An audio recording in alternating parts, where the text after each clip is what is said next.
नमस्ते साथीहरु, आज हामीले पश्चिम नेपालमा प्रख्यात चुकाउनीको रेसिपी लिएर यहाँहरुमाझ आएका छौं। यो चाहिँ विशेष गरी पालपाली चुकाउनीको नामले सबैतिर प्रख्यात छ र एकदमै मिठो हेल्दी रेसिपी हो।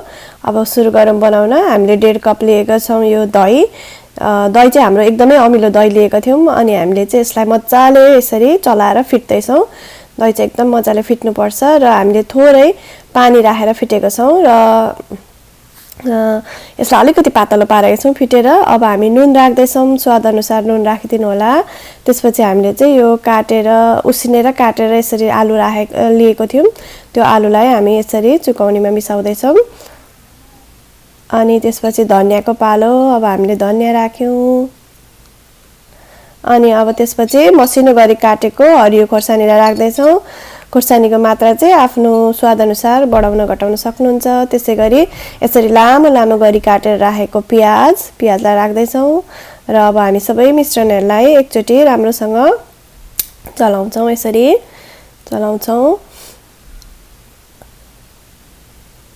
र त्यसपछि चाहिँ यो सबै हामीले चलाइसकेपछि चाहिँ सेतो तिललाई हामीले भुटेर यसरी पिसेर लिएको हो, कुटेर लिएका छौं भुटेर। अनि त्यो पनि राखिदिन्छौं र एउटा प्यान तताउँदै छौं। त्यसमा हामीले तोरीको तेल राखेका छौं, 1.5 ठुलो चम्चा तोरीको तेल। यसलाई धुवा आउन्जेलसम्म तताउँछौं र धुवा आउन थालेपछि त्यसमा मेथीको दाना फुराउँछौं। हामी 1 सानो चम्चा मेथीको दाना हामीले राखेका छौं। हेर्नुस् त यो मेथीको दाना कालो हुन थालिसकेको छ र त्यसपछि यसले एकदमै गाढा खैरो रङको भएपछि चाहिँ हाम्रो मेथीको दाना फुरेर तयार भएको हुन्छ। हजुरहरुले पनि यो चुकाउनी अवश्य बनाएर खानु होला, एकदमै मिठो हुन्छ। त्यसपछि हामी यसमा राख्दै छौं 1 सानो चम्चा यो बेसार र आधा सानो चम्चा रातो धुलो खोर्सानी राखेका छौं। त्यसपछि त्यो मिश्रणले हामी अघिको दहीको मिश्रणलाई हामी झान्छौं चुकाउनीलाई र यसलाई राम्रोसँग चलाउँछौं।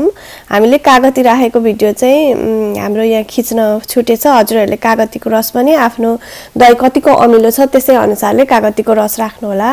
हामीले चाहिँ यहाँ आधा कागतीको रस राखेको थियौं, हाम्रो दही चाहिँ अमिलो नै थियो त्यही भएर। र अब हाम्रो राम्ररी चलाइसकेपछि चाहिँ यो चुकाउनी तयार हुन्छ। हजुरहरु पनि बनाएर खानु होला, अवश्य पनि बनाएर खानु होला, एकदमै मिठो हुन्छ। र आफ्नो प्रतिक्रिया तल कमेन्ट बक्समा अवश्य पनि भन्नु होला।